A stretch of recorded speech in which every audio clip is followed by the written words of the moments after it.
A gente falou sobre os nomes das músicas, né? Os nomes dos temas do repertório que a gente ouviu hoje aqui. Vocês têm o folder na mão, não sei se todos têm o programa de hoje, mas muitos dos temas não têm nomes por extenso, por extenso, mas com grafismos, né? Não com sinais, com traços, com aspas, com colchetes, enfim. E eu queria que você começasse falando sobre isso, Leandro, aqui sobre esse repertório de hoje. A gente estava ali acompanhando o show enquanto estava gravando, fazendo o programa. Então, música 1. Tá. Então, para mim, ou seja, eu poderia ficar falando meia hora sobre isso, mas acho que, como tem pessoas presentes, acho bem mais interessante. Sim, claro, ouvir o que eles têm para perguntar e falar. Mas a ideia, basicamente, de ter trazos é fugir de ter palavras, né? A gente faz música instrumental e os trazos foi um jeito de ter um código que não tenha que ter palavras, né? Todas as palavras estão cheias de subjetividade e tal. Daí, sei lá, eu não sei se uma música precisa ter um nome de, sei lá, aquela vez na praia que a gente se conheceu, esse tipo de coisas. Mas, basicamente, a ideia do código é fugir de usar palavras. Bom, a gente tem algumas participações. Eu quero começar aqui com o Christian Dunker. Ele tem uma colocação para fazer e isso já dá um gancho aqui para a gente continuar conversando. Vamos lá. Qual que é o papel da arte na sua relação com a política? Né? Há um entendimento tradicional, né, de que, bom, há aquele artista engajado e outro artista que é, bom, pura forma, pura linguagem. E nós estamos num ambiente em que as coisas estão muito confusas, né, em que a gente julga, assim, sem pestanejar uma obra pelas intenções políticas do seu autor. E isso é um pouco ingênuo também, né? Como é que vocês aí, falsos e verdadeiros coelhos, se posicionam nessas duas questões? A gente, enquanto a gente... Então, para mim, arte e política, ou seja, é impossível separar uma da outra. Também o jeito né, voltando à primeira pergunta, de ter código, é porque eu vou nomear uma música em espanhol, em português, em inglês. E, né, basicamente, o que eu intento nessa militância política que eu estava falando é tentar criar um mundo do jeito que eu enxergo que ele tem que ser, que ele tem, por exemplo, coisas tipo que todas as coisas são iguais, ou tem igualdade de direitos, mas cada um tem as suas características, que acho que isso se representa muito com os três instrumentos. E o mais importante, talvez, é tentar criar um mundo que não tem consumo, não tem necessidade de ter dinheiro, ter que ir no shopping comprar. E, basicamente, é isso, tentar criar uma coisa que é simbólica, que a única coisa que precisa é pessoas se juntando para tocar, pessoas assistindo aos shows, essa troca de ideia que o pessoal que tocou pode chegar a ter com as pessoas que assistiu. E, cara, se isso não é político, eu não sei o que mais eu poderia fazer. Para mim, totalmente, acho maravilhoso. Alguma pergunta da plateia? A gente tem uma só aqui, que é da Lindeci, que acabou de chegar. Se vocês escolhem não escutar certos tipos de música e por quê? Curiosa a pergunta, né? Porque a gente escolhe que tipos de música escutar e outras que não escutar. Vocês que incentivam esse tipo de pergunta, né? Porque depende do tipo de som que a gente apresenta, o tipo de pergunta que vem. Sem dúvida nenhuma. Tem uma música que eu escuto várias vezes por semana, que eu odeio, que é aquela Ultra Gás, que passa pela minha casa. Mas acho que fora isso, eu não sou contra nenhum tipo de música. E, né, tem uma coisa que acontece nesse circuito de música intelectual ou instrumental, que muitas vezes o pessoal desvaloriza alguns estilos de música. tipo, sei lá, o funk, por exemplo. E para mim é um estilo, né, muito interessante. Pensando esteticamente, provavelmente das coisas novas que tem no Brasil, é uma das coisas que eu acho mais interessantes. O que eu acho que os estilos em si não tem nenhum valor pelo estilo. Sim, tem artistas que falam alguma linguagem e tem pessoas que têm coisas para falar e tem pessoas que não, que nem eu nesse momento, né? E vocês, rapazes, Fábio, Henrique, tem alguma coisa a dizer sobre isso? Eu, a princípio, não renego, não deixo de escutar nenhum estilo, assim, por qualquer motivo que seja. Às vezes acontece de você estar com o ouvido muito saturado, né? Por exemplo, nessas semanas que a gente ensaiou, eu não consigo chegar em casa e botar mais música complicada. Eu tento botar alguma coisa mais calma. Mas, fora isso, eu acho que tudo é válido. Não tem muita limitação, não. Henrique. Boa noite, primeiramente. Acho que é isso. Toda música, todo som é muito especial, é muito sagrado, é muito único. Então, desde que venha com verdade, acho que não tem problema nenhum. Mas, ao mesmo tempo, a gente tem nosso gosto e preferências, né? Acho que vai muito disso. Todo artista é político, toda vida é política, né? O que a gente come, o que a gente ouve, o que a gente faz, tudo isso influencia muito, né? Ligando um pouco com a outra pergunta lá, mas acho que eu tenho minhas preferências, mas estilo de som, assim, não gosto muito de ficar definindo, eu gosto de rock, eu gosto de alguma coisa assim, desde que seja de coração, com verdade, está válido, assim. E tem uma coisa que eu acho interessante, que faz uns meses vieram umas pessoas na minha casa, uma pessoa que eu não conhecia, e o cara falou uma coisa que eu achei muito interessante e eu fiquei refletindo disso, que ele falou que o funk carioca e a cúmbia são a mesma coisa, né? O cara estava falando da cúmbia argentina, que ela tem, num sentido social, tem uma função bem parecida com o funk, mas musicalmente são duas coisas bem separadas. E o cara falou, né, um cara tipo, né, branco, classe meia alta, que o som era igual. Muito doido. E não sei se as pessoas que estão aqui conhecem a cúmbia e conhecem o funk carioca. Não tem nada a ver. Mas muitas vezes tem pessoas que, pela falta de sensibilidade e criatividade, eles ouvem um tipo de música que vem de um setor específico da sociedade e o cérebro limitado deles, tipo, colocam tudo na mesma coisa.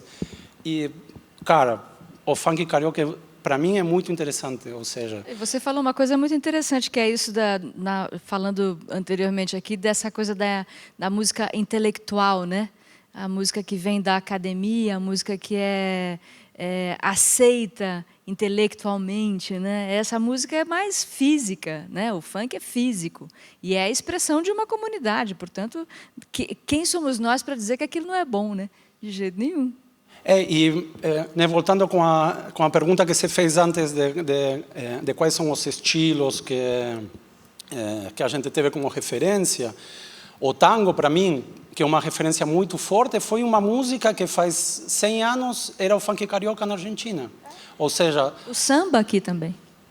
Então, daí depois tem aquele processo que fica um pouco mais intelectual, que é o que eu acho que isso aí deixa melhor os estilos, mas se fica só intelectual, a música morre. E o tango na Argentina, como uma expressão estética, eu acho que morreu. Ou seja, continua sendo uma expressão do mercado, da indústria da música, dos suecos, finlandeses, que vão na Argentina para dançar tango e tudo mais, mas como uma expressão que as pessoas envolvidas nessa cidade ou região utilizam para se expressar, não acontece mais. E o que eu acho que isso aconteceu porque teve umas pessoas envolvidas com o tango que levaram ela num nível muito intelectual. Então, para mim, o interessante é quando tem os dois mundos. Tem aquela coisa que se utilizou, aquela palavra do corpo, que eu não sei se concordo com essa palavra, mas concordo com a ideia, e tem aquela outra coisa intelectual. E as sociedades ficam interessantes a partir disso, quando vai se construindo a partir de somar o que cada um tem para propor. Eu não conheço nenhum gênero, nem no Brasil, nem na Argentina, que tenha saído da elite intelectual e tenha ido para a população. Nenhum. Ao contrário, eu posso ficar falando meia hora, né? Falando nisso, dessa coisa da academia, do intelectual, a gente tem aqui o professor Sérgio Molina, também para dar uma contribuição aqui para a nossa conversa. Vamos ouvir. A relação da matemática com a música, né? De um certo jeito, a música das artes é aquela que mais trabalha com a ideia de a gente poder ouvir o número, né? Música são proporções que acontecem de vários jeitos.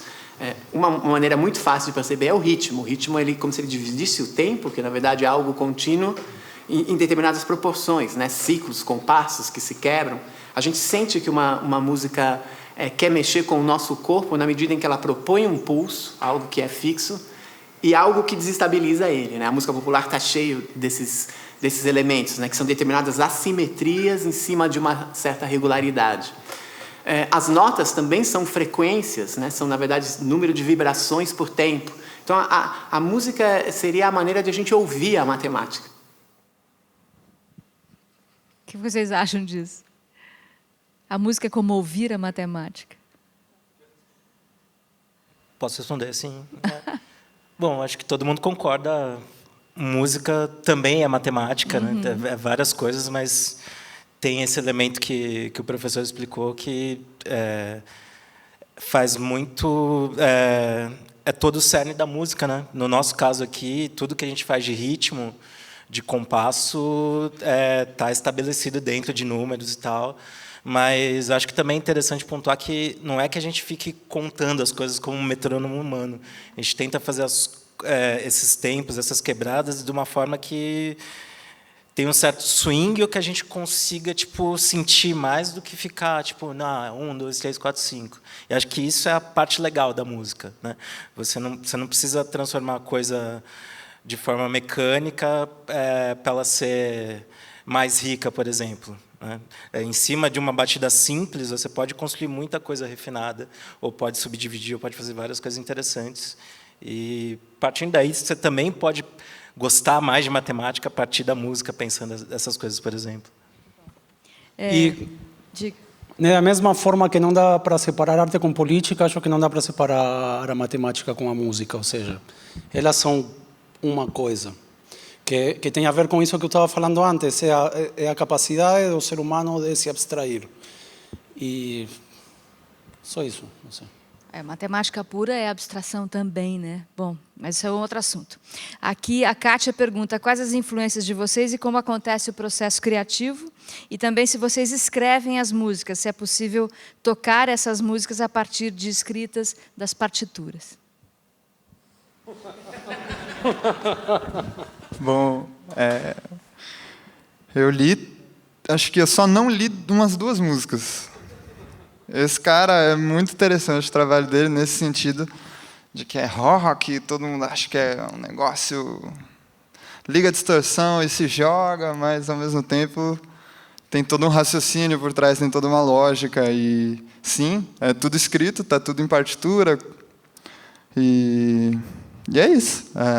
Quanto a escrever a escrita, acho que é isso que eu posso agregar à pergunta. Mas dá para tocar a partir da partitura? Porque tem uma coisa a mais aí nessa história, não tem? Esse cara conseguiu, mas ele é muito... Aquela palavra que começa com F, ou seja, ele é um baterista. Ou seja, mas investiu quantas horas para conseguir tocar? Algumas, né? Não, mas então, tentando juntar as coisas, o que eu acho que é uma música que tem uma presença do fator intelectual muito importante, né? Tem harmonias complexas, métricas complexas, mas eu tento sempre isso que o Fábio colocou, tentar que seja uma coisa orgânica, ou seja, não separar a minha raiz cigana, por exemplo, que né, parte da minha família é cigana, parte da minha família né, vem do norte da África, com aquele cara que tipo nasceu no século XX, mora no século XXI, está todo dia na frente do computador. Seria uma coisa que né, para mim não faz sentido. Daí, o que eu acho que o que a gente tenta fazer é né, deixar esses dois mundos juntos e é isso, né? Respondendo diretamente, daria para um grupo de músicos tocar a partir das partituras, dos arranjos também, mas tem esse elemento que é a gente se olhando e interagindo e regendo a si mesmo também, que é um pouquinho complicado de traduzir, mas, em tese, acho que seria possível, sim. Tem os momentos de respondendo a improviso pergunta, também. se essa pessoa quer uma partitura, eu posso passar, eu tenho todas elas. É só passar o e-mail. Código aberto. Acho que vale agregar também a resposta que a partitura super funciona, mas aquele momento que eu e o Leandro a gente se encontrou e ele me falou um pouco sobre as músicas e passou algo além das notas e das fórmulas de compasso, isso tudo funciona, ajuda muito em tocar a música, né? Você pode saber ler todos os símbolos além das notas de intenção e dinâmicas, mas precisa estar sentindo mesmo, né? Tem tudo isso.